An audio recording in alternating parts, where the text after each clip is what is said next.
வந்தா எல்லாரும் பொண்ண அன்பாக எண்ண வேணும். வீணா திரிஞ்சா ஆனந்தம் இல்ல, வேறென்ன சொல்ல வேணும்.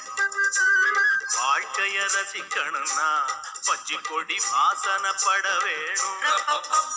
வாலிபம் இனிக்கணும்னா பொண்ண கொஞ்சம் ஆசையில் தொட வேணும்.